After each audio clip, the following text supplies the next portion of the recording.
Hi everybody and welcome back to Guide to Aviation. Here's taking you another step closer to your dream job as a cabin crew. All you have to do is continue watching my sessions where I give you an in-depth knowledge of how to pursue your dream job as a cabin crew. For the ones who are new to Guide to Aviation, I'm Drynette Fernandez, an ex-cabin crew with an international airline, currently working as an aviation trainer with close to 2 decades in the field of aviation. So what is the term fit to fly? Do you come under the term fit to fly? What are the medicals that a cabin crew would require to undergo? How many times do you have to do them? Once, twice? How many times do you have to go through the whole medical process? For all this information, continue watching my session. And if you've not subscribed yet, do click on the subscribe button, Guide to Aviation, so you're updated on all the requirements that you need to pursue your dream job. So welcome back to Guide to Aviation. In my previous sessions, I had explained to you what are the different criteria that you require to become a cabin crew and what is the process. So if you haven't watched before, here's the link. Do watch so you would understand very clearly how we have reached this stage where we speak about the medicals. So once you have completed your different rounds, your various rounds of your interviews, and you have cleared them all, in most cases, this is when you would receive your offer letter. For most of the international airlines, the last round of interview would be a one-on-one. Post that, there will be a small break where you would be evaluated within the airline and you would receive your offer letter post that. Once you receive your offer letter, along with all the documents that you need to give the airline before you could join them, they would also give you a list of medicals that a cabin crew would have to go through before they have joined the airline. Now this can work in two processes. For a domestic airline, what happens is that they would give you your offer letter along with your medical list. And along with the medical list, they would recommend you to a medical center of the airline's choice, where you would go through all the medicals only once. Once you clear those medicals, then you would get your appointment letter. An international airline, it's a little different. As I said, along with your offer letter, you would have a list of medicals that you would have to go through. You can take it to a medical center of your choice, preferably a renowned one, where you get accurate medical results. I would be explaining in this session what are the medical requirements, but this would be only your initial medical round. Once you've cleared this round, you would send all these results to the airline where they would evaluate those medicals. Post that, you would get your appointment letter along with your visa and your tickets for you to fly to the country that you would be representing yourself as a cabin crew of their national carrier. Now once you are in an international airline, post your joining date, you would have to undergo these medical checkups over again. So the airline would conduct it themselves, the whole process.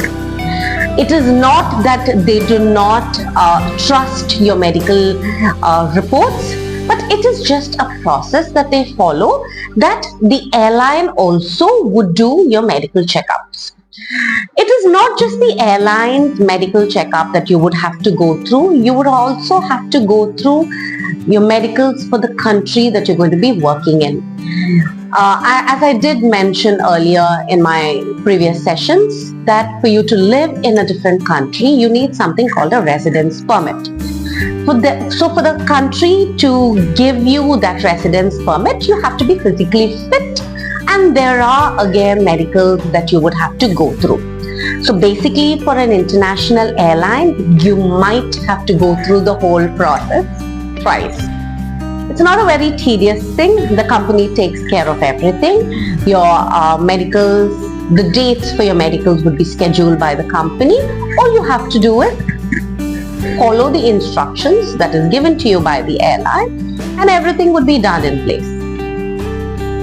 So here's taking you to an in-depth process of what are the medicals that you would require and why do you need them? Why would you need to go through all these process of medicals where you have to check your ears, your eyes, x-rays? Why do you have to do that? So continue watching where you get all the information that you need.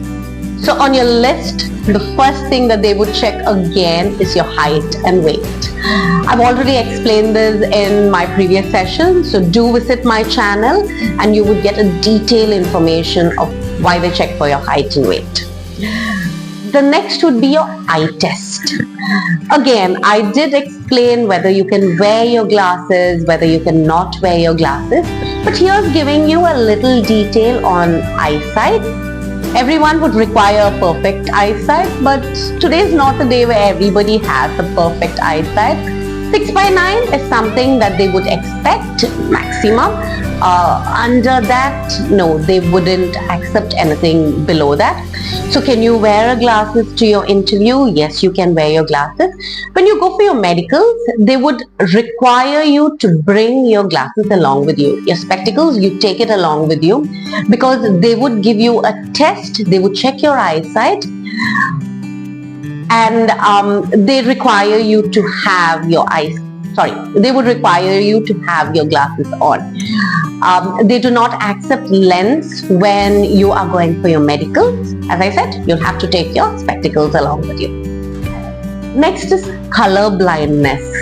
So why are we checking for color blindness? Are we color blind?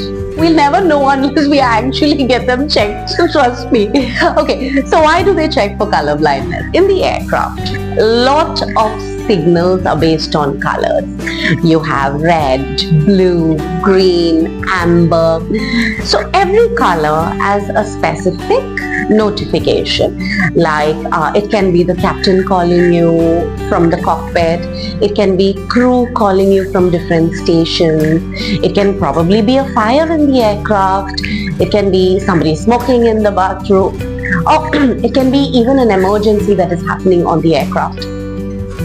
So on the aircraft, you have different lights. So you would need to identify, checking with the color, what is the call for. Along with color blindness, I'm also going to speak to you about hearing. Hearing test is also something that they would do. Now, this is a very delicate one because every time you're having a cold, you cannot fly. Yeah, because it affects your hearing. And what happens is, if you're having a hearing problem, the cabin is pressurized so much that it can affect your eardrums. So you cannot have a hearing problem. And as I said, as I was speaking about the color blindness, there are different lights on the aircraft. Along with these lights that turn on, there are also notifications. Now, say for example, if a notification ting tong goes on with a green light on. Just an example, it cannot be, different airlines are made in different ways.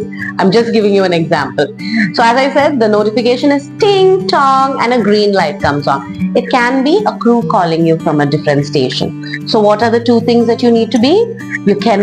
What are two things that you cannot be rather? You cannot be colorblind. If not, you're not going to see the green color. You wouldn't know what is happening.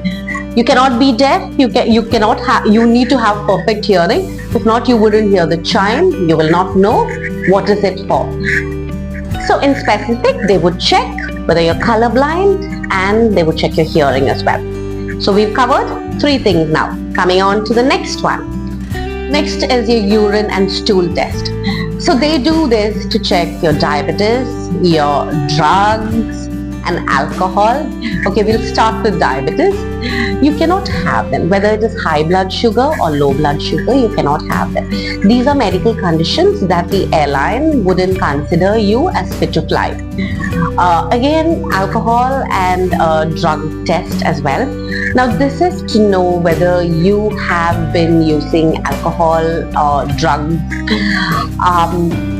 excessively. Yeah, your blood and urine needs to be very clear. They would take a blood test for that, and they would take a urine test as well. Both will not be accepted.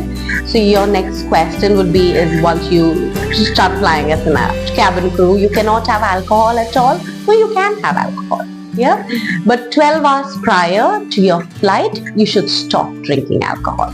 Yeah, because now don't think that you will never be checked. No, day, night, 3 in the morning, 5 in the evening, you always have random checks where they do a breathalyzer checks to see whether you have consumed alcohol.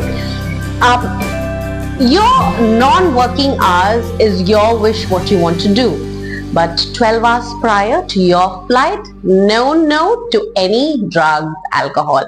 But they, as I said, they would check your blood and urine to check whether you have been using substances to a very high level. If you have been, then you would not be qualified to be a cabin crew. I know we are responsible adults and our main goal is to be a cabin crew, but just giving you an insight of what are the absolute no's when it comes to an airline. Next, the airline would also do a blood test check, as I did mention, along with the urine test. This is just to check whether there are any abnormalities and again evidence of alcohol or drugs. They would also conduct an HIV test along with it. Your blood pressure test would also be taken. As I did say, you are flying at an altitude nothing less than 14,000 feet. So depending on the length of the flight, it can go from 14,000 feet up to maybe even 45 to 50,000 feet you can fly. A blood pressure test is done to check whether your pressure is under attack. It cannot be high, it cannot be low as well. When you start flying, when you are a cabin crew rather, the aircraft can fly up from 14,000 feet, which is a minimum height that they would fly.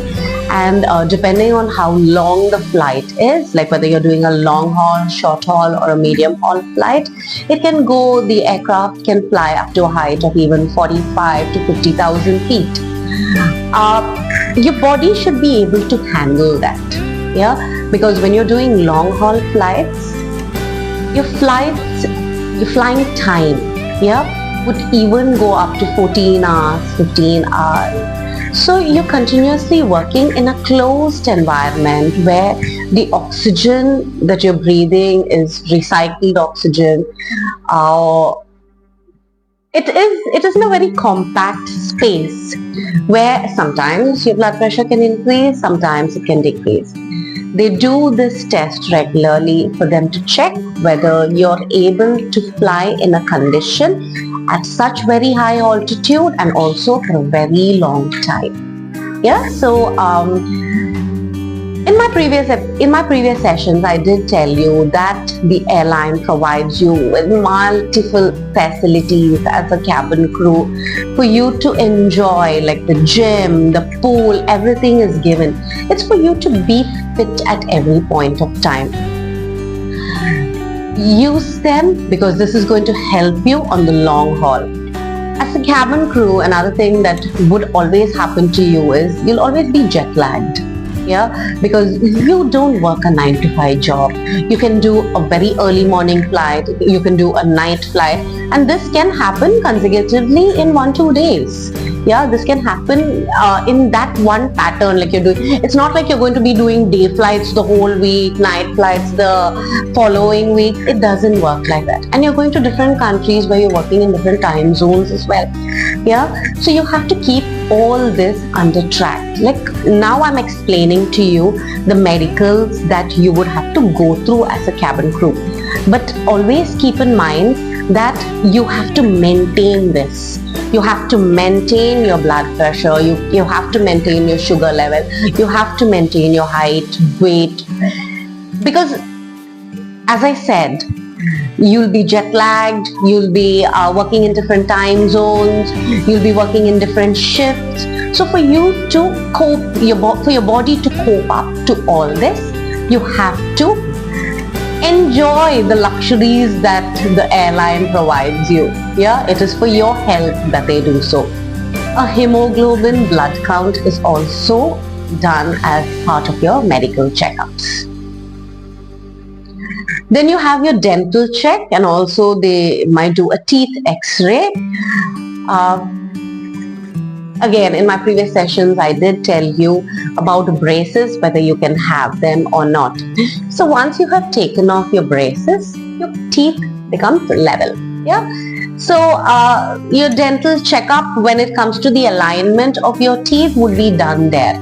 But cavities, yeah, I know we are not kids where we still eat chocolates. Yeah. So cavities have to be cleared at every point of time. And also if you have like your molars, like if it is crooked or straight, all that needs to be taken care of. So that is why we say here that your dental checkup needs to be done on regular basis, because even if you're having like a very slight toothache, the pain just doubles on an aircraft and you cannot, it becomes unbearable at some point of time. So make sure it is all clear inside, where you don't have any cavities, you don't have like there's a tooth growing over the other. Make sure all that is cleared. That would be part of your dental and teeth checkup as well. So next they would take an x-ray. Now this x-ray is not particularly to check the structure of your bones. It is to check whether your lungs are in good condition. Along with that, an ECG is also taken to check your heart rate and a general condition of your heart. Basically, your heart has to be in a very good condition, with absolutely no abnormalities in your heartbeat. Last but not the least, they would also be doing a lung function test. Now, all these tests that the company would provide you, they would give it to you in a list which has to be undertaken by yourself. The expenses, you would be undertaking it, because this is a preliminary round of your medicals. As I did say before, if it is a domestic airline, they would recommend you to their company doctors. In that case, the medicals would be taken over by the company. But in most cases, this preliminary round of medicals, the expenses you would have to undertake. Once you have cleared these medicals, the reports should be sent to the airline, where they will evaluate on all the medicals. Post that, here goes your appointment letter along with your visa and your flight ticket, where you start your dream job as a cabin crew. At the beginning, I did explain that for an international airline, once you joined the airline, you would have to go through all these medicals all over again, which is done by the airline, where the expenses are taken care by the airline as well, and you have to clear them again. If they find any abnormalities or something that is not clear in your test, you would have to retake them. If the airline is not satisfied with your medicals, you can also be rejected. Always keep that in mind. So once you've cleared your medicals, make sure that you continue remaining healthy.